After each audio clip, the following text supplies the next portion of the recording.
ಪವಿತ್ರಂ ಚರಿತಂ ಯಸ್ಯಾಃ ಪವಿತ್ರಂ ಜೀವನಂ ತಥಾ ಪವಿತ್ರತಾ ಸ್ವರೂಪಿಣ್ಯೈ ತಸ್ಯೈ ಕುರ್ಮೋ ನಮೋ ನಮಃ. ಒಮ್ಮೆ ಕಿಶೋರಿ ಬ್ರಹ್ಮಚಾರಿಗಳು ಶ್ರೀಮಾತೆಯವರ ಹತ್ತಿರ ಹೇಳ್ತಾರೆ, ಅಮ್ಮ, ಈ ಸಲ ನನ್ನನ್ನ ಬಹಳ ದಿನ ಉಳಿಸಬೇಡಿ ಅಂತಂದ್ರೆ ಏನರ್ಥ? ಒಬ್ಬ ಮನುಷ್ಯ ಸಾಧಾರಣವಾಗಿ 70, 80, 90 ವರ್ಷ ಬದುಕಿರ್ತಾನೆ.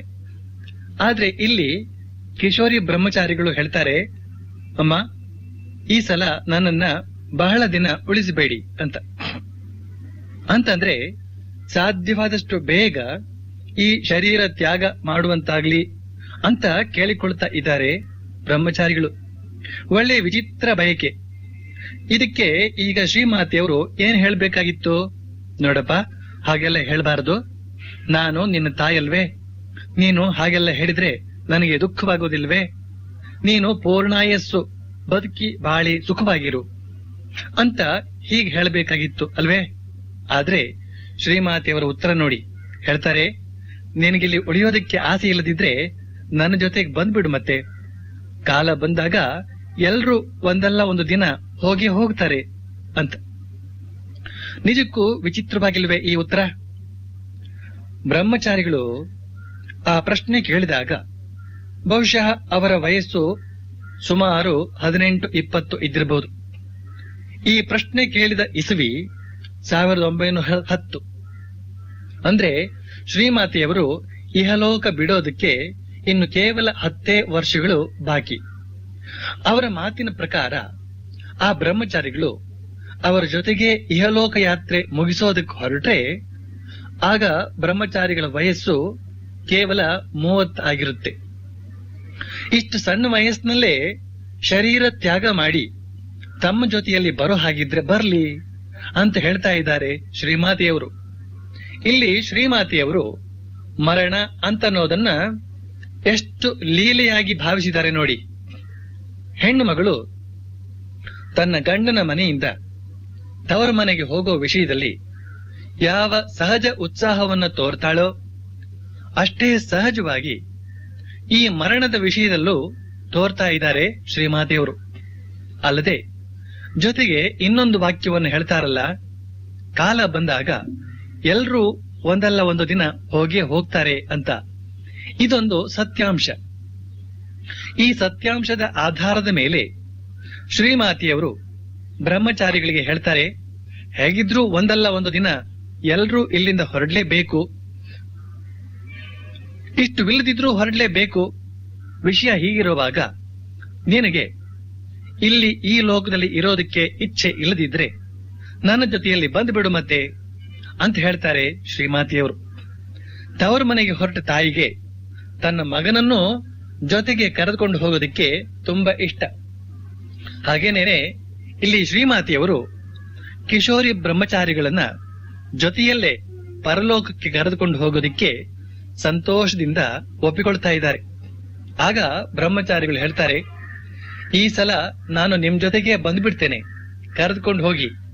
ಮುಂದಿನ ಸಲ ಶ್ರೀರಾಮಕೃಷ್ಣರು ಮತ್ತೆ ಅವತಾರ ತಾಳಿದಾಗ ನಾನು ಅವರ ಜೊತೆಗೆ ಬರ್ತೇನೆ ಅಂತ. ಬ್ರಹ್ಮಚಾರಿಗಳ ಉಪಾಯ ನೋಡಿ. ಈಗ ಶ್ರೀಮಾತೆಯವರು ಹೇಳ್ತಾರೆ, ಆದ್ರೆ ನಾನಂತೂ ತಿರುಗಿ ಬರೋದಿಲ್ಲಪ್ಪ ಅಂತ. ಆಗ ಬ್ರಹ್ಮಚಾರಿಗಳು ಹೇಳ್ತಾರೆ, ನೀವು ಬನ್ನಿ ಅಥವಾ ಬಿಡಿ, ಆದ್ರೆ ನನಗಂತೂ ತಿರುಗಿ ಬರೋದಕ್ಕೆ ಇಷ್ಟ ಅಂತ. ಇಲ್ಲಿನ ಸ್ವಾರಸ್ಯ ನೋಡಿ. ಶ್ರೀಮಾತೆಯವರು ಹೇಳ್ತಾ ಇದ್ದಾರೆ, ತಮಗೆ ಹಿಂತಿರುಗಿ ಈ ಭೂಮಿಗೆ ಬರೋದಕ್ಕೆ ಇಷ್ಟವಿಲ್ಲ ಅಂತ. ಆದ್ರೆ ಬ್ರಹ್ಮಚಾರಿಗಳು ಹೇಳ್ತಾ ಇದ್ದಾರೆ, ತಮಗೆ ಶ್ರೀರಾಮಕೃಷ್ಣರ ಜೊತೆಗೆ ಈ ಲೋಕಕ್ಕೆ ಬರೋದಕ್ಕೆ ಇಷ್ಟ ಅಂತ. ಈಗ ಶ್ರೀಮಾತೆಯವರಿಗೆ ಹಿಂತಿರುಗಿ ಬರೋದಕ್ಕೆ ಯಾಕೆ ಇಷ್ಟವಿಲ್ಲ? ಬ್ರಹ್ಮಚಾರಿಗಳಿಗೆ ಯಾಕೆ ಇಷ್ಟ? ಇದಕ್ಕೆ ಉತ್ತರ ಶ್ರೀಮಾತೆಯವರು ಆ ಬ್ರಹ್ಮಚಾರಿಗಳಿಗೆ ಹೇಳುವಂತ ಇನ್ನೊಂದು ಮಾತಿನಲ್ಲಿದೆ. ಆ ಬ್ರಹ್ಮಚಾರಿಗಳು ಹೇಳ್ತಾರಲ್ಲ, ನನಗಂತೂ ತಿರುಗಿ ಬರೋದಕ್ಕೆ ಇಷ್ಟ ಅಂತ. ಆಗ ಶ್ರೀಮಾತೆಯವರು ಹೇಳ್ತಾರೆ, ಆಗ್ಲಿ, ಆದ್ರೆ ನೀನು ಈ ಲೋಕಕ್ಕೆ ಮರಳಿ ಬರೋದಕ್ಕೆ ಇಷ್ಟ ಪಡದೆ ಇರುವ ಕಾಲವೂ ಒಂದು ಬರುತ್ತೆ, ತಾಳು. ನೋಡಪ್ಪ, ಈ ಲೋಕದಲ್ಲಿ ಏನಿದೆ ಅಂತ ತಿಳಿದುಕೊಂಡೆ, ಈ ಜೀವನದಲ್ಲಿ ಏನು ಸುಖ ಇದೆ ಹೇಳು. ಆದ್ರಿಂದಲೇ ಶ್ರೀರಾಮಕೃಷ್ಣರು ತಮ್ಮ ಕೊನೆಯ ದಿನಗಳಲ್ಲಿ ಕೇವಲ ಕಹಿ ವಸ್ತುಗಳನ್ನ ತಿನ್ನುತ್ತಾ ಇದ್ರು. ನಾನು ಅವರಿಗೆ ಸಂದೇಶ ಕೊಡೋದಕ್ಕೆ ಹೋದ್ರೆ ಅವ್ರು ಹೇಳ್ತಾರೆ, ಈ ಸಂದೇಶದಲ್ಲಿ ಏನಿದೆ, ಮಣ್ಣು ಸಮ ಇದು ಸಮ ಅಂತ. ಶ್ರೀಮಾತೆಯವರು ತಾವು ಈ ಲೋಕಕ್ಕೆ ಮರಳಿ ಬರೋ ವಿಷಯದಲ್ಲಿ ಇಷ್ಟ ಪಡದೇ ಇದ್ದದಕ್ಕೆ ಇಲ್ಲಿ ಕಾರಣ ಇದೆ. ಏನದು? ಈ ಲೋಕದಲ್ಲಿ ಸುಖ ಅಂತನ್ನೋದು ಇಲ್ಲವೇ ಇಲ್ಲ. ತಾವು ಸಾಕ್ಷಾತ್ ಅವತಾರ ಪುರುಷರ ಜೊತೆಯಲ್ಲೇ ಬಂದರೂ ಕೂಡ ಈ ಜಗತ್ತಿನಲ್ಲಿ ಸುಖವಾಗಿರೋದಕ್ಕೆ ಸಾಧ್ಯವಿಲ್ಲ. ಯಾಕೆ? ಅಸಹಾಯಕವಾದ ಬಾಲ್ಯವೇ ಒಂದು ಕಷ್ಟ, ವೃದ್ಧಾಪ್ಯ ಮತ್ತೊಂದು ಕಷ್ಟ. ಈ ಬಾಲ್ಯ ವೃದ್ಧಾಪ್ಯಗಳ ನಡುವೆ ಆದ್ರೂ ಒಂದಿಷ್ಟು ಸುಖವಿದೆಯೇ ಅಂತ ಕೇಳಿದ್ರೆ ಇಲ್ಲವೇ ಇಲ್ಲ. ಯಾಕೆ? ಎಲ್ಲ ಬರೀ ಬೋರು, ಅದೇ ಹಸಿವು, ಅದೇ ಬಾಯಾರಿಕೆ, ಅದೇ ರಾತ್ರಿ, ಅದೇ ಹಗಲು, ಅದೇ ದುಡಿತ, ಅದೇ ಮಧ್ಯೆ ಮಧ್ಯೆ ರೋಗಗಳು. ಇವುಗಳನ್ನೆಲ್ಲ ಅನುಭವಿಸುವ ಸೌಭಾಗ್ಯಕ್ಕೆ ಈ ಲೋಕಕ್ಕೆ ಬರಬೇಕೇ? ನಿಜ. ಶ್ರೀಕೃಷ್ಣ ಹೇಳ್ತಾನೆ, ಅನಿತ್ಯಂ ಅಸುಖಂ ಲೋಕಂ ಇಮಂ ಪ್ರಾಪ್ಯ ಭಜಸ್ವ ಮಾಂ ಅಂತ. ಅನಿತ್ಯಂ ಅಸುಖಂ ಲೋಕಂ ಇಮಂ ಪ್ರಾಪ್ಯ ಭಜಸ್ವ ಮಾಂ ಅಂತ. ಅಂತಂದ್ರೆ ಈ ಲೋಕ ಸುಖವಿಲ್ಲದ್ದು, ಅನಿತ್ಯವಾದ್ದು. ಇಂಥ ಲೋಕಕ್ಕೆ ನೀನು ಹೇಗೋ ಬಂದಾಯ್ತು. ಆದ್ರೆ ಇದನ್ನ ನೆಚ್ಕೊಳ್ಬೇಡ. ಬದಲಾಗಿ ನನ್ನ ಧ್ಯಾನ ಮಾಡು, ನನ್ನ ಸ್ಮರಣೆ ಮಾಡು, ನನ್ನ ಬಳಿಗೆ ಬರುವ ಪ್ರಯತ್ನ ಮಾಡು. ಭಜಸ್ವ ಮಾಂ, ನನ್ನ ಬಳಿಗೆ ಬಾ. ಭಗವಂತನೊಬ್ಬನೇ ನಿತ್ಯ, ಉಳಿದವುಗಳೆಲ್ಲ ಅನಿತ್ಯ. ಭಗವಂತನಲ್ಲಿ ಮಾತ್ರ ನಿಜವಾದ ಆನಂದ, ಸುಖ ಇದೆ. ಭಗವಂತನನ್ನ ಬಿಟ್ಟು ಉಳಿದವುಗಳಲ್ಲೆಲ್ಲ ಕೇವಲ ದುಃಖ ಇದೆ. ಆದ್ರಿಂದ ಈ ಅನಿತ್ಯ ಹಾಗೂ ಅಸುಖಕರವಾದ ಈ ಜಗತ್ತನ್ನ ಬಿಟ್ಟು ನಿತ್ಯ ಹಾಗೂ ಸುಖ ಸ್ವರೂಪಿಯಾದ ನನ್ನನ್ನೇ ಭಜಿಸ್ತಾ ನನ್ನ ಬಳಿಗೆ ಬಾ. ಅನಿತ್ಯಂ ಅಸುಖಂ ಲೋಕಂ ಇಮಂ ಪ್ರಾಪ್ಯ ಭಜಸ್ವ ಮಾಂ ಅಂತ. ಆದ್ರೆ ಈ ಮಾತನ್ನ ಈಗಿನ್ನೂ ಅರಳುತ್ತಾ ಇರುವ ಯುವಕ ಯುವತಿಯರ ಹತ್ತಿರ ಹೇಳಿದ್ರೆ ಅವರು ಈ ಮಾತಿಗೆ ಗಮನ ಕೊಟ್ಟಾರೇನೋ? ಒಮ್ಮೆ ಒಬ್ಬ ತಂದೆ ತನ್ನ ಯುವಕ ಮಗನಿಗೆ ಹೇಳಿದ್ನಂತೆ, ಏನಪ್ಪಾ, ಈಗಿನ್ಲೇ ಸ್ವಲ್ಪ ಒಳ್ಳೆ ಜೀವನ ನಡೆಸೋದಕ್ಕೆ ಅಭ್ಯಾಸ ಮಾಡು, ದಿನ ಆಶ್ರಮಕ್ಕೆ ಹೋಗ್ಬಿಟ್ ಬಾ ಅಂತ. ಅದಕ್ಕೆ ಆ ಮಗ ಹೇಳ್ತಾನಂತೆ, ಓಹೋ, ನೀನು ನಿನ್ನ ಯೌವನ ಕಾಲದಲ್ಲಿ ಸುಖ ಪಡ್ಲಿಲ್ವಾ? ಆದ್ರೆ ನಾನು ಮಾತ್ರ ಈಗಿಂದಲೇ ಜಪ ಮಾಡ್ತಾ ಕುಳಿತುಕೋಬೇಕು ಅಂತೀಯಾ ಅಂತ ಹೀಗೆ ಹೇಳ್ತಾನಂತೆ ಆ ಮಗ. ಆದ್ರಿಂದ ಯುವಕ ಯುವತಿಯರಿಗೆ ಈ ಜಗತ್ತಿನ ಅನಿತ್ಯತೆಯ ಸತ್ಯವನ್ನ ಮನಗಾಣಿಸುವ ಕೆಲಸ ಅವತಾರ ಪುರುಷರಿಗೂ ಕಷ್ಟ. ಕೇವಲ ಯುವಕ ಯುವತಿಯರಿಗೆ ಏನು, ಎಷ್ಟೋ ಜನ ಮುದುಗರಿಗೂ ಕೂಡ ಈ ಜಗತ್ತಿನ ಅಸುಖ ಹಾಗೂ ಅನಿತ್ಯತೆಯ ಅಂಶವನ್ನ ಮನಗಾಣಿಸುವ ಕೆಲಸ ಬಹಳ ಕಷ್ಟ.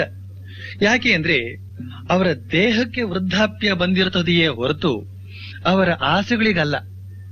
ಅವರ ದೇಹಗಳಿಗೆ ವೃದ್ಧಾಪ್ಯ ಬರ್ತಾ ಇದ್ರೂ ಅವರ ಆಸೆಗಳಿಗೆ ಮಾತ್ರ ಯೌವನ ಏರುತ್ತಲೇ ಹೋಗ್ತಾ ಇರುತ್ತದೆ.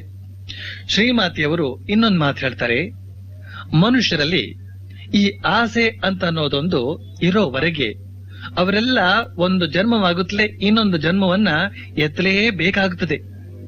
ಒಂದು ಚೂರೇ ಚೂರು ಸಂದೇಶ ತಿನ್ನೋ ಆಸೆ ಇದ್ರೂ ಕೂಡ ಮನುಷ್ಯ ಅದಕ್ಕಾಗಿಯೇ ಒಂದು ಜನ್ಮ ಎತ್ತಬೇಕಾಗುತ್ತದೆ. ಈ ಆಸೆ ಅಂತನ್ನೋದೇ ಬೀಜ. ಒಂದು ಸಣ್ಣ ಆಲದ ಬೀಜ ಮೊಳೆತು ದೊಡ್ಡ ಆಲದ ಮರ ಆಗೋ ಹಾಗೆ ಈ ಸಣ್ಣ ಆಸೆ ಒಂದು ದೊಡ್ಡ ಜನ್ಮಕ್ಕೆ ಕಾರಣವಾಗುತ್ತದೆ. ಈ ಆಸೆ ಇರೋವರೆಗೆ ಮನುಷ್ಯ ಮತ್ತೆ ಮತ್ತೆ ಹುಟ್ಟಲೇಬೇಕಾಗುತ್ತದೆ. ಇದು ಹೇಗೆ ಅಂತಂದ್ರೆ, ಈ ಜೀವಿಯನ್ನ ಒಂದು ಕೋಶದಿಂದ ತೆಗೆದು ಇನ್ನೊಂದು ಕೋಶದೊಳಗೆ ಇಟ್ಟ ಹಾಗೆ. ಒಬ್ಬರೋ ಇಬ್ಬರೋ ಪುಣ್ಯಾತ್ಮರು ಈ ಆಶಾಪಾಶದಿಂದ ಬಿಡಿಸಿಕೊಂಡು ಮುಕ್ತರಾಗುತ್ತಾರೆ. ಆದ್ರೆ ಮನುಷ್ಯ ಹಿಂದಿನ ಜನ್ಮದಲ್ಲಿ ಸಾಧನೆ ಭಜನೆ ಪುಣ್ಯ ಕಾರ್ಯಗಳನ್ನ ಮಾಡಿದ್ದಲ್ಲಿ ಈ ಜನ್ಮದಲ್ಲಿ ಒಂದು ವೇಳೆ ಅತೃಪ್ತ ಕಾಮನೆಗಳನ್ನ ಇಟ್ಟುಕೊಂಡೇ ಮರಣ ಹೊಂದಿದ್ರು ಕೂಡ ಅದರಿಂದ ಏನು ಅವನಿಗೆ ಹಾನಿ ಆಗೋದಿಲ್ಲ ಅಂತ ಹೀಗೆ ಹೇಳ್ತಾರೆ ಶ್ರೀಮಾತೆಯವರು. ಮನುಷ್ಯ ಮತ್ತೆ ಮತ್ತೆ ಹುಟ್ಟಿ ಮತ್ತೆ ಮತ್ತೆ ಸಾಯುವ ಈ ಸಂಸಾರ ಚಕ್ರದೊಳಗೆ ಸಿಕ್ಕಿಕೊಂಡಿರೋದಕ್ಕೆ ಆಸೆಗಳೇ ಕಾರಣ ಅಂತ ಹೇಳ್ತಾರೆ ಶ್ರೀಮಾತೆಯವರು. ಹಾಗೇನೇನೆ ಈ ಆಸೆಗಳಿಂದ ಬಿಡಿಸಿಕೊಳ್ಳದ ಹೊರತು ಯಾರೂ ಕೂಡ ಈ ಸಂಸಾರ ಚಕ್ರದಿಂದ ಪಾರಾಗೋದಕ್ಕೆ ಸಾಧ್ಯವಿಲ್ಲ ಅಂತ ಹೇಳ್ತಾರೆ. ಈ ಕುರಿತಾಗಿ ಪುರಿ ಕ್ಷೇತ್ರದಲ್ಲಿ ತಮಗಾದಂತಹ ಒಂದು ಅನಿಸಿಕೆಯನ್ನ ಹೇಳ್ತಾರೆ ಶ್ರೀಮಾತೆಯವರು. ನಾನು ಜಗನ್ನಾಥ ಸ್ವಾಮಿಯ ದರ್ಶನಕ್ಕಾಗಿ ಹೋಗಿದ್ದಾಗ ಅಲ್ಲಿ ಲೆಕ್ಕವಿಲ್ಲದಷ್ಟು ಜನ ದೇವರ ದರ್ಶನಕ್ಕಾಗಿ ಬಂದು ಸೇರಿದ್ದನ್ನ ಕಂಡು ನನಗೆ ಬಹಳ ಆನಂದವಾಯಿತು. ಆನಂದದಿಂದ ಕಣ್ಣೀರು ಬಂತು. ಆಹಾ, ಇವರೆಲ್ಲರೂ ಜಗನ್ನಾಥ ಸ್ವಾಮಿಯ ದರ್ಶನ ಮಾಡಿ ಮುಕ್ತರಾಗಿ ಬಿಡ್ತಾರಲ್ಲ ಅಂತ ಆನಂದವಾಯಿತು. ಆದ್ರೆ ಕೊನೆಗೆ ನನಗನಿಸ್ತು, ಇಲ್ಲ ಇಲ್ಲ, ಎಲ್ಲರೂ ಮುಕ್ತರಾಗೋದಕ್ಕೆ ಸಾಧ್ಯವಿಲ್ಲ. ಯಾರು ತಮ್ಮ ಆಸೆ ಆಕಾಂಕ್ಷೆಗಳನ್ನ ಗೆದ್ದಿದಾರೋ ಅಂತವರು ಮಾತ್ರ ಮುಕ್ತರಾಗ್ತಾರೆ ಅಂತ. ರಾಸಬಿಹಾರಿ ಬ್ರಹ್ಮಚಾರಿಗಳು ಶ್ರೀಮಾತೆಯವರನ್ನ ಇನ್ನೊಂದು ಪ್ರಶ್ನೆ ಕೇಳ್ತಾರೆ. ನಿಜಕ್ಕೂ ದೇವರು ಎಂಬವನೊಬ್ಬ ಇರೋದೇ ಹೌದಾದ್ರೆ ಈ ಜಗತ್ನಲ್ಲಿ ಇಷ್ಟೊಂದು ಕಷ್ಟ ಕಾರ್ಪಣ್ಯಗಳು ಕಾಣ್ತಾ ಇದೆಯಲ್ಲ, ಯಾಕೆ? ದೇವರಿಗೆ ಇದೆಲ್ಲ ಕಾಣಿಸೋದಿಲ್ವೇ? ಅಥವಾ ಈ ಕಷ್ಟ ಕಾರ್ಪಣ್ಯಗಳನ್ನ ನಿವಾರಿಸೋದಕ್ಕೆ ಅವನಿಗೆ ಶಕ್ತಿ ಇಲ್ವೇ ಅಂತ. ಈ ಪ್ರಶ್ನೆಯನ್ನ ರಾಸಬಿಹಾರಿ ಬ್ರಹ್ಮಚಾರಿಗಳೇ ಮೊದಲನೇದಾಗಿ ಕೇಳಿದ ಪ್ರಶ್ನೆ ಅಲ್ಲ. ಅವರಿಗಿಂತ ಹಿಂದೆಯೂ ಈ ಪ್ರಶ್ನೆಗಳನ್ನು ಕೇಳಿದವರುಂಟು. ಈಗಲೂ ಕೂಡ ಅದೇ ಪ್ರಶ್ನೆಯನ್ನ ಕೇಳ್ತಾ ಇರುವವರು ಉಂಟು. ಭಗವಂತ ಸರ್ವಶಕ್ತ ಅಂತ ಕರಿತೀವಿ, ಅಥವಾ ಹಾಗೆ ಅಂತ ಶಾಸ್ತ್ರಗಳು ಹೇಳುತ್ತವೆ, ಉಪನ್ಯಾಸಗಳಲ್ಲೂ ಹೇಳ್ತಾರೆ.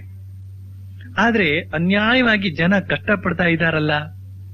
ಅಕಾಲ ಮೃತ್ಯುಗಳೇನು, ಬರಗಾಲ, ನೆರೆಹಾವಳಿ, ಭೂಕಂಪಗಳೇನು, ಕೊಲೆ, ಸುಲಿಗೆ, ಮೋಸ, ಕಪಟ, ವಂಚನೆ, ಅತ್ಯಾಚಾರ, ಅನಾಚಾರಗಳೇನು, ಇವುಗಳೆಲ್ಲ ಬೃಹತ್ ಪ್ರಮಾಣದಲ್ಲಿ ನಡೀತಾ ಇರೋದು ದೇವರಿಗೆ ಕಾಣ್ತಾ ಇಲ್ವೇ? ಅವನ ಕಣ್ಣು ಕುರುಡೇನೋ? ಅವನಿಗೆ ಕನಿಕರ ಅನ್ನೋದಿಲ್ವೇನು? ಈ ಜಗತ್ತು ಅವನ ಸೃಷ್ಟಿ ಅಂತ ಹೇಳ್ತಾರಲ್ಲ, ಹಾಗಾದ್ರೆ ಅವನ ಸೃಷ್ಟಿಯನ್ನ ಅವನು ಸರಿಯಾಗಿ ನೋಡ್ಕೊಳ್ಳೋದ್ ಬೇಡವೇನೋ ಅಂತ ಈ ರೀತಿ ನಾನಾ ಬಗೆಯಿಂದ ಭಗವಂತನನ್ನ ಟೀಕೆ ಮಾಡುವವರು ಹಿಂದೆಯೂ ಇದ್ರು, ಈಗಲೂ ಇದ್ದಾರೆ, ಮುಂದೆಯೂ ಇರ್ತಾರೆ. ಈ ಜಗತ್ತಿನಲ್ಲಿನ ಅತ್ಯಂತ ಬೀಭತ್ಸವಾದ ದುಃಖ ಸಂಕಟಗಳನ್ನ ಕಂಡು ಒಮ್ಮೆ ಸ್ವಾಮಿ ವಿವೇಕಾನಂದರು ಹೇಳಿದ್ದುಂಟು, ನಾನೇನಾದರೂ ಭಗವಂತನಾದ್ರೆ ಈ ಜಗತ್ತನ್ನ ಇನ್ನೂ ಎಷ್ಟೋ ಪಾಲು ಒಳ್ಳೆಯ ರೀತಿಯಲ್ಲಿ ಸೃಷ್ಟಿಸಿ ಬಿಡ್ತಿದ್ದೆ ಅಂತ. ಈ ಜಗತ್ತಿನ ದುಃಖ ಸಂಕಟಗಳನ್ನ ಕಂಡಾಗ, ತೊಂದರೆ ತಾಪತ್ರಯಗಳನ್ನ ಕಂಡಾಗ ಯಾರಿಗಾದ್ರೂ ಹಾಗನಿಸಿ ಬಿಡುತ್ತದೆ.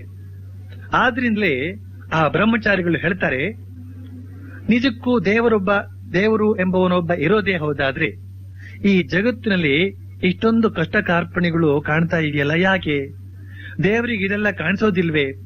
ಅಥವಾ ಈ ಕಷ್ಟ ಕಾರ್ಪಣ್ಯಗಳನ್ನು ನಿವಾರಿಸೋದಕ್ಕೆ ಅವನಿಗೆ ಶಕ್ತಿ ಇಲ್ವೇ ಅಂತ. ಇದಕ್ಕೆ ಶ್ರೀಮಾತೆಯವರು ಕೊಡುವ ಉತ್ತರ ಎಷ್ಟು ಸ್ವಾರಸ್ಯವಾಗಿದೆ ನೋಡಿ. ಹೇಳ್ತಾರೆ, ನೋಡಪ್ಪ, ಈ ಸೃಷ್ಟಿಯ ರಚನೆಯೇ ಹಾಗೆ, ತುಂಬಾ ಕಷ್ಟಗಳಿಂದ ಕೂಡಿದ್ದು. ಅಲ್ಲದೆ ಈ ಕಷ್ಟ ಅನ್ನೋದು ಇಲ್ಲದೆ ಹೋದ್ರೆ ಸುಖದ ಅನುಭವವಾಗೋದಾದ್ರೂ ಹೇಗೆ ಅಂತ. ಈ ಎರಡು ವಾಕ್ಯಗಳು ಎರಡು ಮುಖ್ಯಾಂಶಗಳನ್ನ ನಮಗೆ ತಿಳಿಸಿಕೊಡ್ತಾ ಇವೆ. ಮೊದಲನೇದು, ಈ ಸೃಷ್ಟಿಯ ನಿರ್ಮಾಣದಲ್ಲೇ ಕಷ್ಟಗಳು, ಸಂಕಟಗಳು ಅಂತ ಅನ್ನೋದು ತುಂಬಿಕೊಂಡಿವೆ. ಇದನ್ನು ಕಂಡೇ ಬುದ್ಧ ಭಗವಂತ ಈ ಜಗತ್ತಿನ ಸ್ವರೂಪದ ಸಂಬಂಧವಾಗಿ ಹಿಂದೆಯೇ ಹೇಳಿದ್ದ, ದುಃಖಂ ದುಃಖಂ ಅಂತ. ಅಂತಂದ್ರೆ ಇಲ್ಲಿರೋದು ದುಃಖವಷ್ಟೇ ಅಲ್ಲ, ದುಃಖವೋ ದುಃಖ, ಕೇವಲ ದುಃಖ ಅಂತ. ಈ ದುಃಖಮಯ ಜಗತ್ತನ್ನ ವರ್ಣಿಸೋದಕ್ಕೋಸ್ಕರ ಬುದ್ಧ ಭಗವಂತ ಹಲವಾರು ಕಥೆಗಳನ್ನ ಹೇಳಿದ್ದ. ಶ್ರೀಕೃಷ್ಣ ಒಂದೇ ಮಾತಿನಲ್ಲಿ ಹೇಳ್ತಾನೆ, ಜನ್ಮ ಮೃತ್ಯು ಜರಾ ರೋಗ ದುಃಖ ದೋಷಾನುದರ್ಶನಂ. ಇದು ವಿವೇಕ ಜ್ಞಾನ ಅಂತ. ಈ ಜಗತ್ತು ಹೂವಿನ ಹಾಸಿಗೆ ಅಂತ ತಿಳಿದುಕೊಳ್ಳೋದು ಅಜ್ಞಾನ. ಆದ್ರೆ ಈ ಜಗತ್ತು ಜನನ, ಮರಣ, ವೃದ್ಧಾಪ್ಯ, ರೋಗ ಇವೇ ಮೊದಲಾದ ದುಃಖ ಪರಂಪರೆಗಳಿಂದ ಕೂಡಿದ್ದು ಅಂತ ತಿಳಿದುಕೊಳ್ಳೋದೇ ವಿವೇಕ ಜ್ಞಾನ. ಇಲ್ಲಿ ಈ ಜನನ, ಮರಣ, ವೃದ್ಧಾಪ್ಯ, ರೋಗ ಅಂತ ಅನ್ನೋದು ಪ್ರಧಾನವಾದ ದುಃಖಗಳು, ಪ್ರಧಾನವಾದ ಕಷ್ಟಗಳು. ಆದ್ರೆ ಇನ್ನೂ ನಾನಾ ಬಗೆಯ ಕಷ್ಟ ಸಂಕಟಗಳೆಲ್ಲ ಇವೆ. ಈ ಕಷ್ಟ ಸಂಕಟಗಳನ್ನ ಕಾಣಬೇಕಾದ್ರೆ ಆಯಾಯ ಜನರ ಹತ್ತಿರವೇ ಹೋಗಿ ಕೇಳಿ ನೋಡಬೇಕು, ಅಥವಾ ಈ ಕಷ್ಟಗಳನ್ನೆಲ್ಲ ಸೇರಿಸಿ ಒಂದು ಪಿಕ್ಚರ್ ತೆಗೆದು ಪರದೆಯ ಮೇಲೆ ನೋಡಬೇಕು.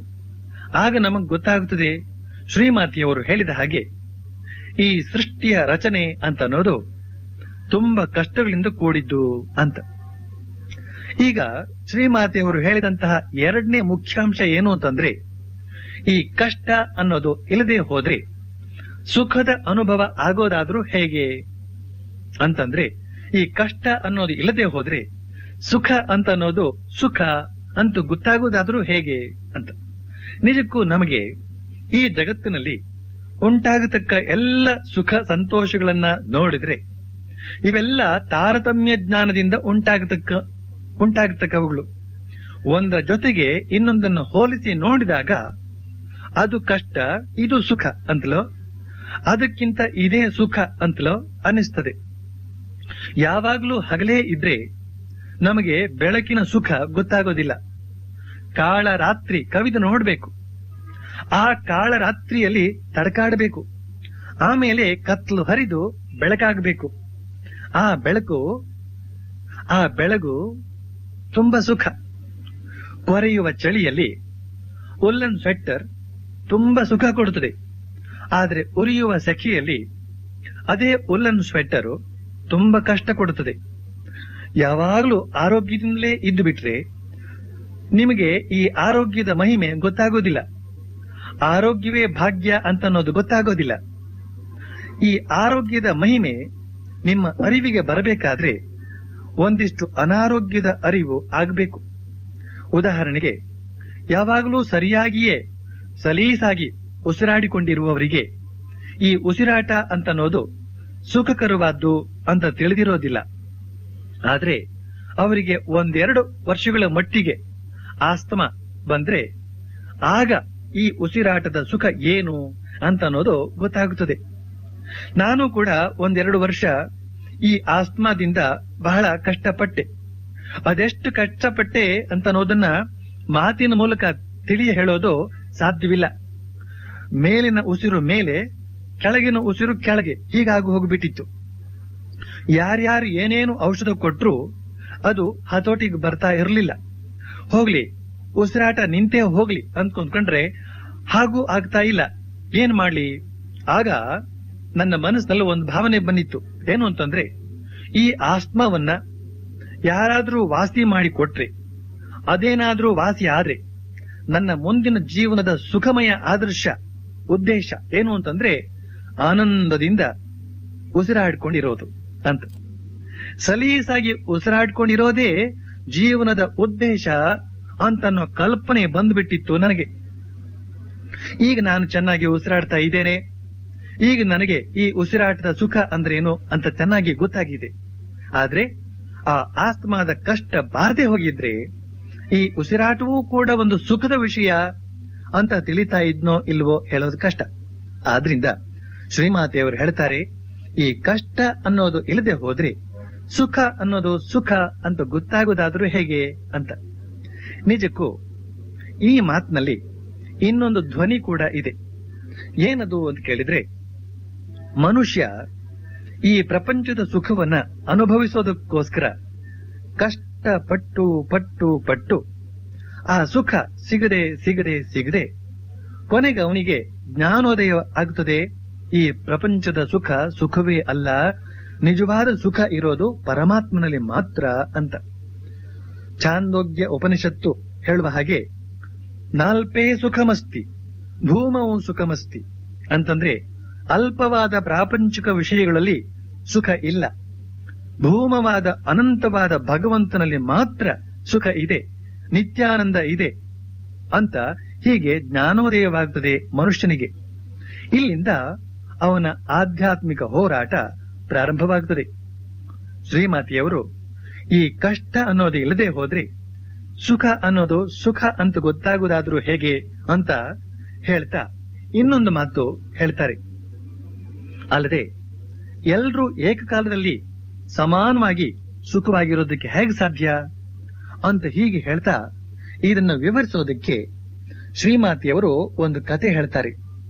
ನೋಡು, ಒಂದ್ಸಲ ಸೀತೆ ರಾಮನನ್ನ ಕೇಳ್ತಾಳೆ, ದೇವ, ನೀನು ಪ್ರತಿಯೊಬ್ಬರ ಕಷ್ಟಗಳನ್ನು ಯಾಕೆ ಒಂದೇ ಸಲಕ್ಕೆ ಹೋಗಲಾಡಿಸಿ ಬಿಡಬಾರದು? ನೀನು ನಿನ್ನ ದೇಶದ ಪ್ರತಿಯೊಬ್ಬ ಪ್ರಜೆಯು ಸುಖದಿಂದ ಇರೋ ಹಾಗೆ ಮಾಡ್ಬೇಕು. ನಿನಗೆ ಮನಸ್ಸಾದ್ರೆ ನೀನು ಅದನ್ನ ಸುಲಭವಾಗಿ ಮಾಡಿಬಿಡಬಲ್ಲೆ ಅಂತ. ಆಗ ರಾಮ ಹೇಳ್ತಾನೆ, ದೇವಿ, ಎಲ್ಲರೂ ಏಕಕಾಲದಲ್ಲಿ ಸಮಾನವಾಗಿ ಸುಖದಿಂದಿರೋದಕ್ಕೆ ಸಾಧ್ಯವೇ ಅಂತ. ಅದಕ್ಕೆ ಸೀತೆ ಹೇಳ್ತಾಳೆ, ಅದೇನ್ ಕಷ್ಟ ಪ್ರಭು, ನೀನು ಇಷ್ಟಪಟ್ರೆ ಅವರೆಲ್ಲ ಖಂಡಿತ ಸುಖವಾಗಿರಬಹುದು.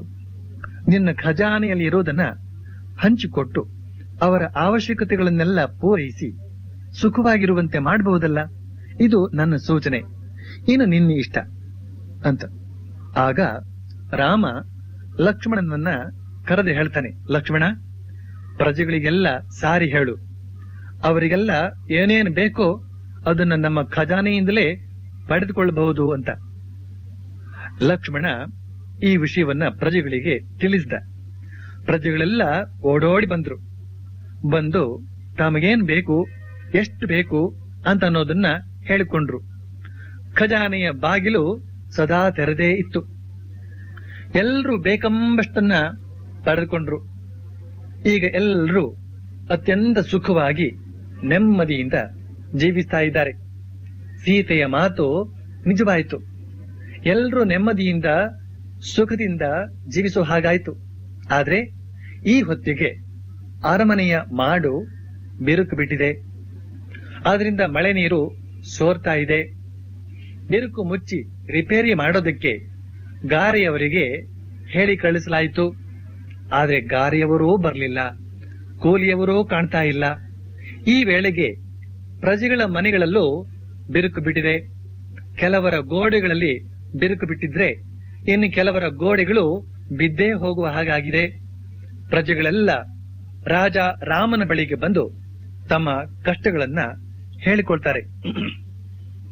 ಗಾರಿಯವರು ಕಾಣ್ತಾ ಇಲ್ಲ, ಕೂಲಿಯವರು ಕಾಣ್ತಾ ಇಲ್ಲ, ಮನೆಗಳೆಲ್ಲ ರಿಪೇರಿ ಕಾಣದೆ ಬಿದ್ದೇ ಹೋಗ್ತಾ ಇವೆ ಅಂತ. ಸೀತಾ ಮಾತೆ ಇವನ್ನೆಲ್ಲ ನೋಡಿ ರಾಮನ ಹತ್ರ ಹೇಳ್ತಾಳೆ, ಪ್ರಭು, ಎಲ್ಲರೂ ಒದ್ದೆ ನೆಲದ ಥಂಡಿಯಿಂದ ಕಷ್ಟ ಪಡೋ ಹಾಗಾಗ್ಬಿಟ್ಟಿದೆ. ಮೊದಲು ಹೇಗಿತ್ತೋ ಹಾಗೇ ಆಗ್ಲಿ. ಹಾಗಾದ್ರೆ ಮಾತ್ರ ನಮಗೆ ಕೆಲಸಕ್ಕೆ ಜನ ಸಿಗುತ್ತಾರೆ. ನಿಜ, ಎಲ್ರೂ ಏಕಕಾಲದಲ್ಲಿ ಸಮಾನವಾಗಿ ಸುಖವಾಗಿರೋದಕ್ಕೆ ಸಾಧ್ಯವಿಲ್ಲ ಅಂತ. ಆಗ ರಾಮ ಶಾಂತವಾಗಿ ಹೇಳ್ತಾನೆ, ಹಾಗೆ ಆಗ್ಲಿ ಅಂತ. ಆಗ ಕಣ್ಣು ಮುಚ್ಚಿ ಕಣ್ಣು ತೆರೆಯುವುದರೊಳಗೆ ಎಲ್ಲ ಹಿಂದೆ ಹೇಗಿತ್ತೋ ಹಾಗೆಯೇ ಆಯ್ತು. ಈಗ ಪ್ರತಿಯೊಬ್ಬರಿಗೂ ಕೂಲಿ ಕೆಲಸದವರು ಸಿಕ್ಕಿದ್ರು. ಸಮಸ್ಯೆ ಪರಿಹಾರವಾಯ್ತು. ಈಗ ಸೀತೆ ಹೇಳ್ತಾಳೆ ರಾಮನಿಗೆ, ಪ್ರಭು, ನಿಜ, ನೀನು ಹೇಳೋದು ನಿಜ.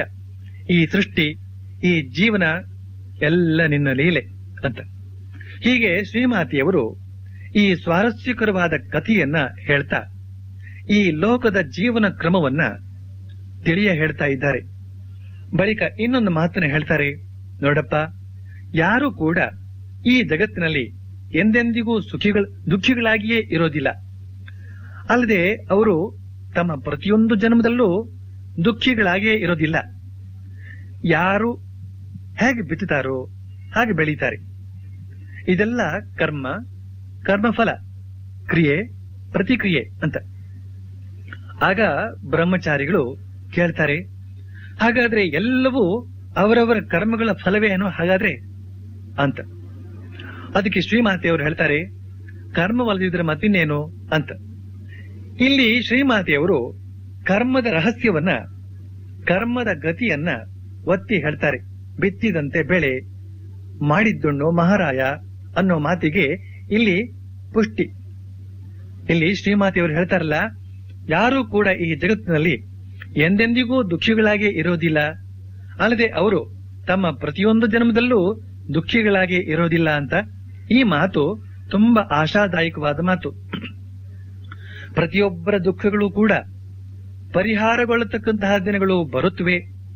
ಪ್ರತಿಯೊಂದಕ್ಕೂ ಒಂದು ಮುಕ್ತಾಯ ಅಂತ ಅನ್ನೋದು ಇದೆ. ಆದ್ರೆ ಈ ಒಳ್ಳೆಯ ದಿನಗಳು, ಸುಖದ ದಿನಗಳು ಹೇಗೆ ಬರುತ್ತವೆ ಅಂತ ಕೇಳಿದ್ರೆ ಸತ್ಕರ್ಮ ಮಾಡಿದ್ದರ ಪರಿಣಾಮವಾಗಿ. ಸತ್ಕರ್ಮ ಮಾಡು, ಸುಖದ ದಿನಗಳನ್ನ ಕಾಣು ಅನ್ನೋದೇ ನಿಯಮ. ಇದನ್ನೇ ಸ್ವಾಮಿ ವಿವೇಕಾನಂದರು ಹೇಳ್ತಾರೆ, ಅಳಬೇಡ, ನಿನ್ನ ಭವಿಷ್ಯದ ಶಿಲ್ಪಿ ನೀನೆ. ನಿನ್ನ ಹಿಂದಿನ ಕರ್ಮಗಳು ಇಂದಿನ ದುಃಖಕ್ಕೆ ಕಾರಣವಾದರೆ ಇಂದಿನ ಸತ್ಕರ್ಮಗಳು ಮುಂದಿನ ಸುಖಕ್ಕೆ ಕಾರಣವಾಗುತ್ತವೆ. ಆದ್ದರಿಂದ ಎದ್ದೇಳು, ಸತ್ಕರ್ಮ ನಿರತನಾಗು ಅಂತ. ಈಗ ಬ್ರಹ್ಮಚಾರಿಗಳು ಶ್ರೀಮಾತೆಯವರಿಗೆ ಇನ್ನೊಂದು ಮೂಲಭೂತವಾದ ಪ್ರಶ್ನೆಯನ್ನ ಹಾಕ್ತಾರೆ. ಅಮ್ಮ, ಈ ಒಳ್ಳೆಯ ಕರ್ಮ ಕೆಟ್ಟ ಕರ್ಮ ಅಂತ ಅನ್ನೋದಕ್ಕೆ ಪ್ರಾರಂಭ ಎಲ್ಲಿ? ಇದು ಎಲ್ಲಿಂದ ಪ್ರಾರಂಭವಾಯಿತು? ನೀವೇನೋ ಹೇಳಬಹುದು ಈಗ, ಇದು ನಮ್ಮ ಹಿಂದಿನ ಜನ್ಮದಿಂದ ಪ್ರಾರಂಭವಾಯಿತು ಅಂತ. ಆದ್ರೆ ಇದಕ್ಕೆಲ್ಲ ಒಂದು ಮೂಲ ಅಂತ ಇರಬೇಕಲ್ಲ, ಆ ಮೂಲ ಯಾವುದು ಅಂತ ಕೇಳ್ತಾರೆ ಬ್ರಹ್ಮಚಾರಿಗಳು. ಅದಕ್ಕೆ ಶ್ರೀಮಾತೆಯವರು ಹೇಳ್ತಾರೆ, ಭಗವಂತನ ಇಚ್ಛೆ ಇಲ್ಲದೆ ಒಂದು ಹುಲ್ಲುಕಡ್ಡಿ ಕೂಡ ಅಲಗೋದಿಲ್ಲ. ಮನುಷ್ಯ ಒಳ್ಳೆಯ ಮುಹೂರ್ತದಲ್ಲಿ ಜನನಕ್ಕೆ ಬಂದರೆ ಭಗವದ್ ಧ್ಯಾನ, ಸಾಧನೆ, ಭಜನೆ ಮಾಡ್ತಾನೆ. ಆದ್ರೆ ಅವನೇನಾದ್ರೂ ಅಶುಭ ಗಳಿಗೆಯಲ್ಲಿ ಜನನಕ್ಕೆ ಬಂದ್ರೆ ದುಷ್ಕರ್ಮದಲ್ಲೇ ಆಸಕ್ತನಾಗುತ್ತಾನೆ. ಎಲ್ಲವೂ ಭಗವಂತನ ಇಚ್ಛೆಯಂತೆ ನಡೆದುಕೊಂಡು ಬರುತ್ತದೆ. ಅವನು ಮನುಷ್ಯರ ಮೂಲಕ ತನ್ನ ಕಾರ್ಯವನ್ನ ಮಾಡಿಸಿಕೊಳ್ತಾನೆ. ಈಗ ಉದಾಹರಣೆಗೆ ನರೇಂದ್ರನನ್ನೇ ನೋಡು, ಅವನಲ್ಲೇ ಏನು ಶಕ್ತಿ ಇತ್ತು? ಭಗವಂತ ಅವನ ಮೂಲಕ ಮಾಡಿಸಿದ್ರಿಂದ ಅವನು ಅದೆಲ್ಲವನ್ನು ಸಾಧಿಸಿದ್ದ. ಭಗವಂತ ತಾನೇನೇನು ಮಾಡಬೇಕು ಅಂತ ಅಂದುಕೊಂಡಿದ್ದಾನೋ ಅದೆಲ್ಲ ಆ ಭಗವಂತನಿಗೆ ಗೊತ್ತಿದೆ. ಆದ್ರೆ ಈ ಮನುಷ್ಯ ಅವನಿಗೆ ಅಧೀನನಾಗಿರಬೇಕು ಅಷ್ಟೇ. ಅವನೇ ಈ ಮನುಷ್ಯನಿಗೆ ಏನೇನು ಬೇಕೋ ಮಾಡಿಕೊಡ್ತಾನೆ. ಆದ್ರೆ ಈ ಮನುಷ್ಯ ಸ್ವಲ್ಪ ಸಹನೆಯಿಂದಿರಬೇಕಾಗುತ್ತದೆ. ಯಾಕೆ ಅಂತಂದ್ರೆ ಎಲ್ಲವೂ ಅವರವರ ಕರ್ಮಕ್ಕೆ ಅನುಸಾರವಾಗಿಯೇ ಆಗಬೇಕಾಗಿದೆ.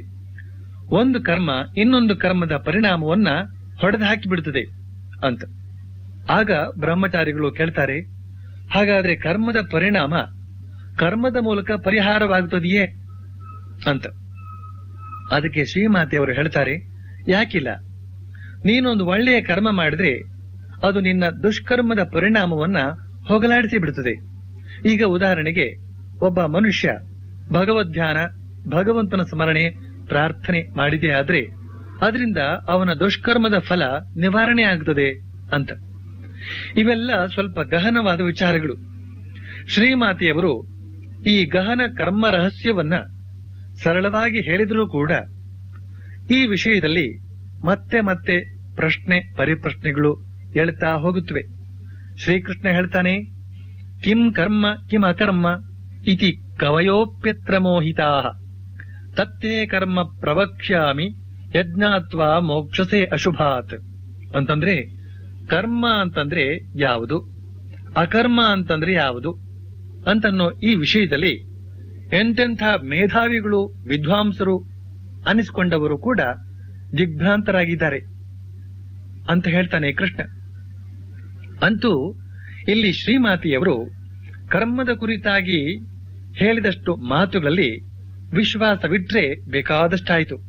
ಅವರು ಹೇಳ್ತಾರೆ, ಮನುಷ್ಯ ಈಗ ಭಗವದ್ಧ್ಯಾನ, ಸ್ಮರಣೆ, ಪ್ರಾರ್ಥನೆ ಮಾಡಿದ್ದೇ ಆದ್ರೆ ಅದರಿಂದ ಅವನ ಹಿಂದಿನ ದುಷ್ಕರ್ಮದ ಫಲ ನಿವಾರಣೆ ಆಗ್ತದೆ ಅಂತ.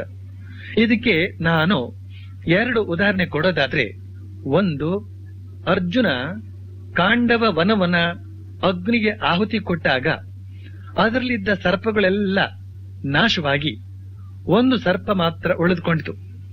ಈ ಸರ್ಪ ಅರ್ಜುನನನ್ನ ಕೊಲ್ಲೋದಕ್ಕೆ ಹಠ ತೊಟ್ಟಿತು.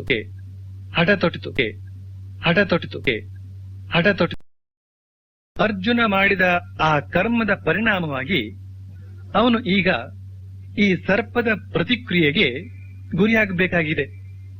ಈ ಸರ್ಪದ ಕೈಯಿಂದ ಮರಣ ಹೊಂದಬೇಕಾಗಿದೆ.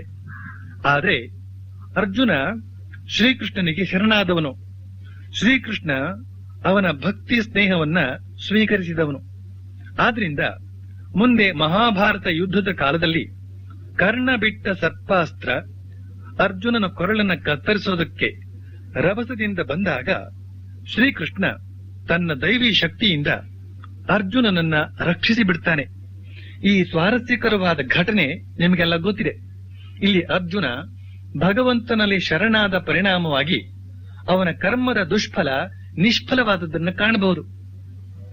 ಎರಡನೇ ಉದಾಹರಣೆ, ಶ್ರೀ ವಿದ್ಯಾರಣ್ಯರು ವಿಜಯನಗರ ಸಂಸ್ಥಾಪನೆಗಾಗಿ ಸುವರ್ಣ ವೃಷ್ಟಿಯನ್ನ ಬಯಸಿ ಗಾಯತ್ರಿ ಪುರಶ್ಚರಣವನ್ನು ಕೈಗೊಳ್ಳುತ್ತಾರೆ.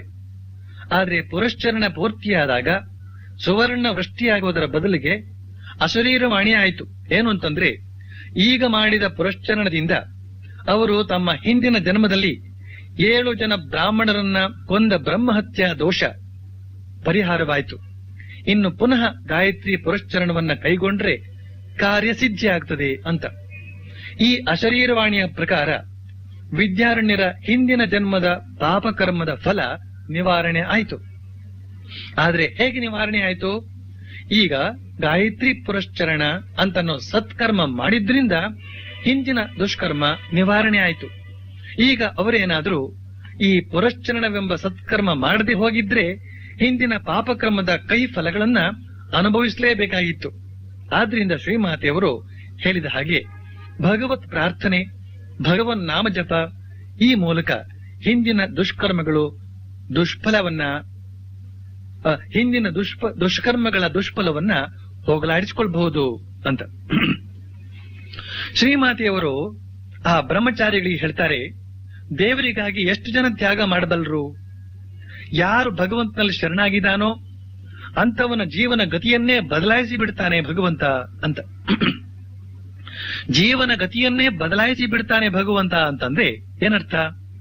ಪಾಪಕರ್ಮದ ಪರಿಣಾಮವಾಗಿ ಪಾಪಿಷ್ಠ ಜೀವನವನ್ನು ನಡೆಸಬೇಕಾದವನು ಈಗ ಭಗವಂತನಲ್ಲಿ ಶರಣಾಗಿರೋದ್ರಿಂದ ಭಗವಂತ ಅವನ ಪಾಪಿಷ್ಠ ಜೀವನದ ಗತಿಯನ್ನೇ ಬದಲಾಯಿಸಿ ಪುಣ್ಯಕರ ಜೀವನ ನಡೆಸುವಂತೆ ದಾರಿ ತೋರ್ತಾನೆ ಅಂತರ್ಥ. ಇದಕ್ಕೆ ಸಂಬಂಧಪಟ್ಟ ಹಾಗೆ ಶ್ರೀಮಾತೆಯವರು ಇನ್ನೊಂದು ಮಾತನ್ನು ಹೇಳ್ತಾರೆ. ಏನು ಅಂತಂದ್ರೆ, ಯಾರು ಭಗವಂತನ ಕೃಪೆಗೆ ಒಳಗಾಗಿದ್ದಾರೋ ಅಂಥವರ ಹಣೆಯ ಬರಹವನ್ನ ವಿಧಿ ದೇವತೆ ತಾನೇ ತನ್ನ ಸ್ವಹಸ್ತದಿಂದ ಅಳಿಸಿ ಬಿಡ್ತಾಳೆ ಅಂತ. ಜೀವನದಲ್ಲಿ ಯಾರು ಅಪಾಯಗಳನ್ನ ಎದುರಿಸದೇ ಇರುವುದಕ್ಕೆ ಸಾಧ್ಯವಿಲ್ಲ. ಶ್ರೀಮಾತೆಯವರು ಹೇಳೋ ಮಾತಿದು. ಜೀವನದಲ್ಲಿ ಯಾರು ಅಪಾಯಗಳನ್ನ ಎದುರಿಸದೇ ಇರುವುದಕ್ಕೆ ಸಾಧ್ಯವಿಲ್ಲ. ಕಷ್ಟಗಳು ಬಂದೇ ಬರುತ್ತವೆ, ಆದರೆ ಅವುಗಳೆಲ್ಲ ಹಾಗೆಯೇ ಇರೋದಿಲ್ಲ. ಸೇತುವೆಯ ಕೆಳಗೆ ಹರಿಯುವಂತ ನೀರಿನಂತೆ ಆ ಕಷ್ಟಗಳು ಕೂಡ ಬಂದು ಮಾಯವಾಗುವುದನ್ನ ನೀನೇ ನೋಡುವೆ ಅಂತ. ಭಗವಂತನಲ್ಲಿ ಶರಣಾದವರ ಕಷ್ಟಗಳು ಸೇತುವೆಯ ಕೆಳಗೆ ಹರಿಯುವ ನೀರಿನಂತೆ ಬಂದು ಮಾಯವಾಗುತ್ತವೆ ಅಂತನ್ನೋ ಈ ಉದಾಹರಣೆ ತುಂಬಾ ಚೆನ್ನಾಗಿದೆ. ಸೇತುವೆಯ ಮೇಲೆ ನಿಂತವನು ತನ್ನ ಕಾಲುಗಳ ಕೆಳಗಡೆಯೇ ರಭಸದಿಂದ ಹರಿಯುವಂತಹ ನೀರನ್ನ ನೋಡ್ತಾ ಇರ್ತಾನೆ.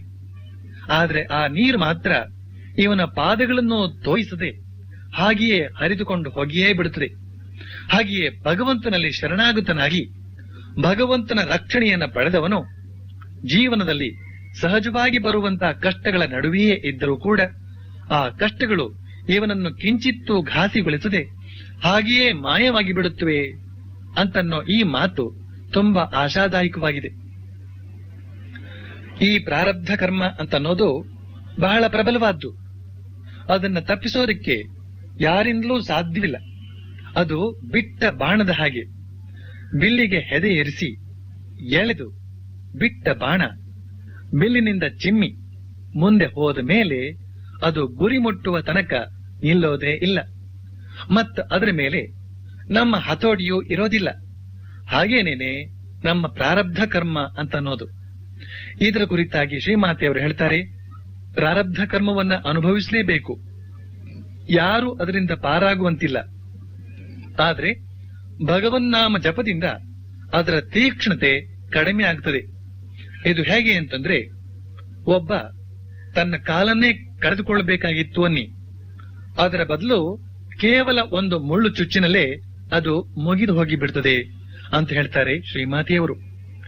ಭಗವಂತನ ಸಾಕ್ಷಾತ್ಕಾರದ ಕುರಿತಾಗಿ ಶ್ರೀಮಾತೆಯವರು ಹೇಳಿದಂತಹ ಒಂದು ಮಾತು ತುಂಬಾ ಸ್ವಾರಸ್ಯವಾಗಿದೆ. ಭಗವಂತನ ಸಾಕ್ಷಾತ್ಕಾರ ಅಂತ ಅನ್ನೋದು ನಮ್ಮೆಲ್ಲರ ದೃಷ್ಟಿಯಲ್ಲಿ ಯಾವುದೋ ಒಂದು ವೈಭವಪೂರ್ಣವಾದ ಘಟನೆ. ಆದ್ರೆ ಶ್ರೀಮಾತೆಯವರು ಈ ಭಗವತ್ ಸಾಕ್ಷಾತ್ಕಾರದ ವಿಷಯವನ್ನ ಅತ್ಯಂತ ಸಹಜ ಭಾವದಿಂದ ಕಾಣೋದನ್ನ ಗಮನಿಸಿದ್ರೆ ನಮಗೆ ಆಶ್ಚರ್ಯವಾಗ್ತದೆ. ಅವ್ರು ಹೇಳ್ತಾರೆ, ಮನುಷ್ಯ ಭಗವಂತನ ಸಾಕ್ಷಾತ್ಕಾರ ಮಾಡಿಕೊಂಡ್ರೆ ಏನಾದಾಗಾಯ್ತು? ಅವನಿಗೇನು 2 ಕೊಂಬುಗಳು ಬೆಳೆಯುತ್ತವೆಯೇ? ಇಲ್ಲ, ಅವನಲ್ಲಿ ವಿವೇಕ ಉತ್ಪನ್ನವಾಗುತ್ತದೆ. ಆಗ ಅವನು ಒಳ್ಳೆಯದ್ಯಾವುದು ಕೆಟ್ಟದ್ಯಾವುದು ಅಂತ ಅನ್ನೋದನ್ನ ವಿವೇಚಿಸಿ ತಿಳಿಯೋದಕ್ಕೆ ಸಮರ್ಥನಾಗುತ್ತಾನೆ.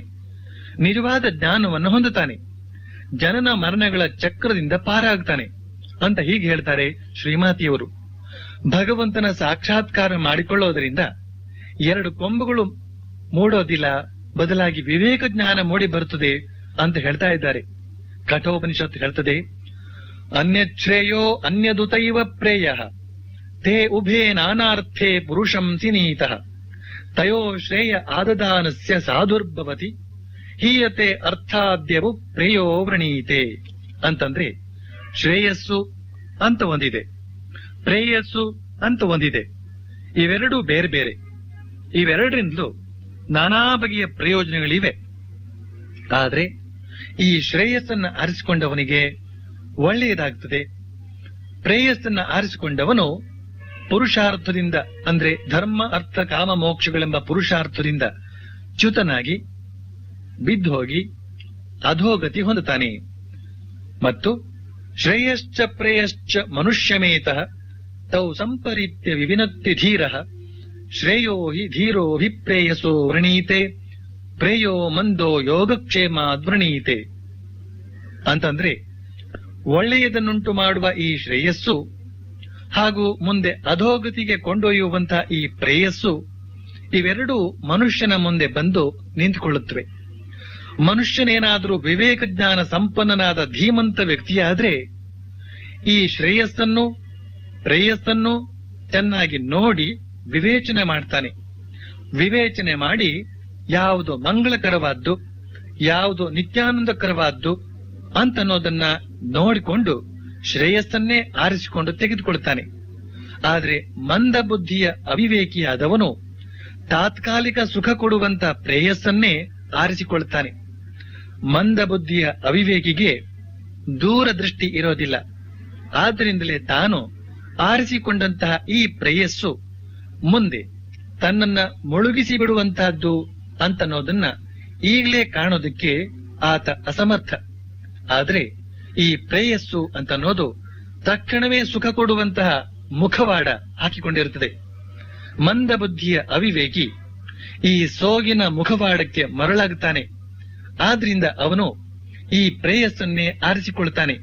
ಅದನ್ನೇ ಉಪನಿಷತ್ತು ಹೇಳ್ತಾ ಇದೆ, ಶ್ರೇಯಶ್ಚ ಪ್ರೇಯಶ್ಚ ಮನುಷ್ಯಮೇತಃ ತೌ ಸಂಪರೀತ್ಯ ವಿವಿನಕ್ತಿ ಧೀರಃ ಶ್ರೇಯೋ ಹಿ ಧೀರೋಭಿಪ್ರೇಯಸೋ ವೃಣೀತೆ ಪ್ರೇಯೋ ಮಂದೋ ಯೋಗಕ್ಷೇಮಾದ್ವೃಣೀತೆ ಅಂತ. ಜೀವನದಲ್ಲಿ ಶಾಂತಿ, ಸುಖ, ಸಮಾಧಾನ, ಆನಂದ ಇವುಗಳನ್ನ ಬಯಸದ ಜನರೇ ಇಲ್ಲ. ಆದ್ರೆ ಇವುಗಳನ್ನ ಪಡೆಯೋದಕ್ಕೆ ಬೇಕಾದ ವಿವೇಕ ಜ್ಞಾನ ಮಾತ್ರ ಎಲ್ರಿಗೂ ಇಲ್ಲ. ಲೌಕಿಕ ಸುಖ ಅಂತನ್ನುವಂಥ ಪ್ರೇಯಸ್ಸು, ಪಾರಮಾರ್ಥಿಕ ಸುಖ ಅಂತನ್ನುವ ಶ್ರೇಯಸ್ಸು ಪ್ರತಿದಿನ ಮನುಷ್ಯ ಮುಂದೆ ಬಂದು ನಿಲ್ಲುತ್ತವೆ. ಆದ್ರೆ ಶ್ರೇಯಸ್ಸನ್ನ ಆರಿಸಿಕೊಳ್ಳುವ ಜನ ಎಷ್ಟಿದ್ದಾರೆ? ಎಲ್ಲೋ ಕೆಲವರು ಮಾತ್ರ. ಯಾಕೆ ಹಾಗೆ? ಯಾಕೆ ಅಂದ್ರೆ ಮಿರಿ ಮಿರಿ ಮಿರುಗುವ ಲೌಕಿಕ ವೈಭವಗಳನ್ನ ತುಚ್ಛೀಕರಿಸಿ ಕಡೆಗಣಿಸಬಲ್ಲ ಸಾಮರ್ಥ್ಯ, ಧೈರ್ಯ ಎಷ್ಟು ಜನರಿಗಿದೀತು. ಒಮ್ಮೆ ಒಬ್ರು ಹಿರಿಯ ಸ್ವಾಮಿಗಳ ಬಳಿಗೆ ಒಬ್ಬ ಯುವಕ ಬಂದು ಹೇಳ್ತಾನೆ, ತಾನು ತ್ಯಾಗ ಮಾಡಿ ಸನ್ಯಾಸಿ ಆಗ್ತೇನೆ ಅಂತ. ಸ್ವಾಮಿಗಳಿಗೆ ಅವನ ಮನೋಭಾವ ಕಂಡು ಆನಂದವಾಯಿತು. ಆದ್ರೆ ಅವರು ಆ ಯುವಕನನ್ನ ತಕ್ಷಣ ತ್ಯಾಗ ಮಾಡುವ ಹಾಗೆ ಪ್ರೋತ್ಸಾಹಿಸಲಿಲ್ಲ. ಬದಲಾಗಿ BA ಮುಗಿಸಿಕೊಂಡು ಬಾ ಅಂದ್ರು. ಆತ BA ಮುಗಿಸ್ಕೊಂಡು ಬಂದ. ಆದ್ರೆ ಸ್ವಾಮಿಗಳು MA ಮುಗಿಸ್ಕೊಂಡು ಬಾ ಅಂದ್ರು. ಆತ MA ಮುಗಿಸ್ದ, ಪದವೀಧರನಾದ. ಆದ್ರೆ ಈಗ ಆತ ಸ್ವಾಮಿಗಳ ಬಳಿಗೆ ಬಂದು ತ್ಯಾಗ ಮಾಡುವ ಪ್ರಸ್ತಾಪವನ್ನೇ ಎತ್ತಲಿಲ್ಲ. ಯಾಕೆ? ಅವನ MA ಡಿಗ್ರಿ ಅಂತ ಅನ್ನೋದೇ ಈ ಸನ್ಯಾಸದ ಆದರ್ಶಕ್ಕಿಂತಲೂ ದೊಡ್ಡದಾಗಿ ಕಾಣಿಸ್ತು ಅವನಿಗೆ. ಈಗ ಅವನಿಂದ ತನ್ನ MA ಡಿಗ್ರಿಯನ್ನ ತ್ಯಾಗ ಮಾಡಿ ಬರೋದಕ್ಕೆ ಸಾಧ್ಯವಾಗಲಿಲ್ಲ.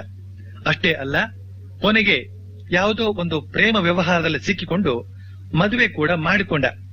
ಆದ್ರಿಂದ ಲೌಕಿಕ ಪ್ರೇಯಸ್ಸನ್ನ ಕಡೆಗಣಿಸಿ ತನ್ನ MA ಡಿಗ್ರಿಯನ್ನ ತ್ಯಾಗ ಮಾಡಿ ಬರೋದಿಕ್ಕೆ ಸಾಧ್ಯವಾಗಲಿಲ್ಲ.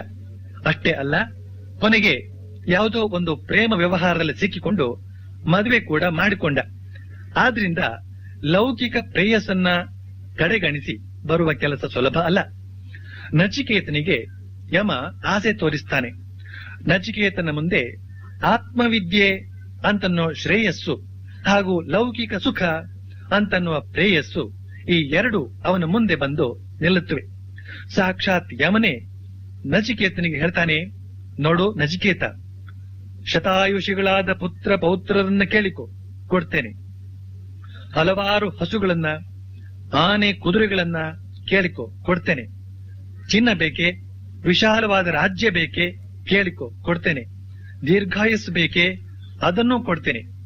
ಈ ಮರ್ತ್ಯ ಲೋಕದಲ್ಲಿ ಯಾವ್ಯಾವ ವಸ್ತುಗಳು ಅತ್ಯಂತ ದುರ್ಲಭವೋ ಅವುಗಳನ್ನು ಕೊಡ್ತೇನೆ.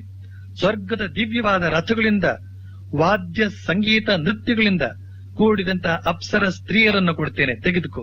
ಆದ್ರೆ ಆತ್ಮವಿದ್ಯೆಯನ್ನು ಮಾತ್ರ, ಮರಣದ ರಹಸ್ಯವನ್ನ ಮಾತ್ರ ಕೇಳಬೇಡ ಅಂತ. ಆದ್ರೆ ನಚಿಕೇತ ಏನ್ ಹೇಳ್ತಾನೆ, ಶೋಭಾವಾಮರ್ತ್ಯಸ್ಯ ಯದಂತಕೈತತ್ ಸರ್ವೇಂದ್ರಿಯಾಣಾಂ ಜರಯಂತಿ ತೇಜಃ. ಹೇ ಯಮಧರ್ಮರಾಯ, ನೀನು ಕೊಡತಕ್ಕಂಥ ಇವುಗಳೆಲ್ಲ ಅತ್ಯಂತ ಕ್ಷಣಿಕವಾದವುಗಳು, ಮನುಷ್ಯನ ಇಂದ್ರಿಯಗಳ ತೇಜಸ್ಸನ್ನೇ ನಾಶಗೊಳಿಸುವಂಥವುಗಳು. ಈ ವಾಹನಗಳು, ನೃತ್ಯ ಗೀತೆಗಳು ಎಲ್ಲ ನಿನಗೇ ಇರ್ಲಿ ಅಂತ. ಈಗ ನಾವು ನೋಡಬೇಕು, ವಿವೇಕ ಜ್ಞಾನ ಸಂಪನ್ನನಾದ ಧೀಮಂತ ವ್ಯಕ್ತಿಯ ಮನೋಭಾವ ಹೇಗಿರುತ್ತದೆ ಅಂತ ಅನ್ನೋದನ್ನ. ಸ್ವರ್ಗ ಸುಖವೇ ಕಾಲಬುಡದಲ್ಲಿ ಬಂದು ಬಿದ್ದಿದ್ರೂ ನಿರ್ಲಕ್ಷಿಸಿ ನಿತ್ಯವಾದ ಆತ್ಮಸುಖವನ್ನ ಆರಿಸಿಕೊಳ್ಳುವ ಬುದ್ಧಿಯೇ ವಿವೇಕ ಬುದ್ಧಿ. ಇಂಥ ವಿವೇಕ ಬುದ್ಧಿಯಿಂದ ಮನುಷ್ಯ ಭಗವಂತನ ಸಾಕ್ಷಾತ್ಕಾರ ಮಾಡಿಕೊಳ್ಳುತ್ತಾನೆ. ಸಾಕ್ಷಾತ್ಕಾರ ಮಾಡಿಕೊಂಡ ಮೇಲೆ ಅದೇ ವಿವೇಕ ಜ್ಞಾನದಲ್ಲಿ ನೆಲೆ ನಿಲ್ತಾನೆ, ಸ್ಥಿತಪ್ರಜ್ಞನಾಗ್ತಾನೆ ಅಂತನ್ನೋ ಅರ್ಥದಲ್ಲಿ ಹೇಳ್ತಾರೆ ಶ್ರೀಮಾತೆಯವರು. ಮನುಷ್ಯ ಭಗವಂತನ ಸಾಕ್ಷಾತ್ಕಾರ ಮಾಡಿಕೊಂಡ್ರೆ ಅವನೇನಾಗ್ತಾನೆ? ಅವನಿಗೇನು ಎರಡು ಕೊಂಬುಗಳು ಬೆಳೆಯುತ್ತಿವೆಯೇ? ಇಲ್ಲ, ಅವನಲ್ಲಿ ವಿವೇಕ ಉತ್ಪನ್ನವಾಗ್ತದೆ. ಅವನು ಜನನ ಮರಣಗಳ ಚಕ್ರದಿಂದ ಪಾರಾಗ್ತಾನೆ ಅಂತ ಇಲ್ಲಿಯವರೆಗೆ ಹೇಳಿ, ಮುಂದಿನದನ್ನ ಶ್ರೀಮಾತೆಯವರ ಕೃಪೆಯಿಂದ ಮುಂದಿನ ಶನಿವಾರ ಹೇಳ್ತೇನೆ. ಓಂ ಪ್ರಿಯತಾಂ ಪುಂಡರೀಕಾಕ್ಷ ಸರ್ವಯಜ್ಞೇಶ್ವರೋ ಹರಿಃ ತಸ್ಮಿನ್ ಸ್ತುಷ್ಟೇ ಜಗತ್ತುಷ್ಟಂ ಪ್ರೇಣಿತೆ ಪ್ರೇಣಿತಂ ಜಗತ್. ಹರಿ ಓಂ ತತ್ಸತ್. ಓಂ ತತ್ಸತ್. ಓಂ